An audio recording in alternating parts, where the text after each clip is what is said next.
Allah also tests through blessings, wealth, comfort, status. Many people receive blessings but do not thank Allah or use them properly. If you cannot see your test, then you are being tested through blessings, which can be more dangerous than pain. Some wealthy people cannot sleep without medication. Their money cannot heal them. Pain tests you. Blessings also test you.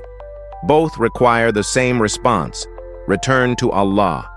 Those tested through pain turn back to Allah asking for help. Those tested through blessings should thank Allah and use those blessings to get closer to Him. In hardship, you have two choices. Face the pain now and turn to Allah.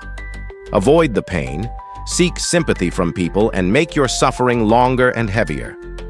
When people face pain, betrayal, loss, heartbreak, the first reaction is isolation. Men often prefer to deal with pain alone. Women often speak to friends or family, but in deep pain, everyone eventually feels the urge to isolate.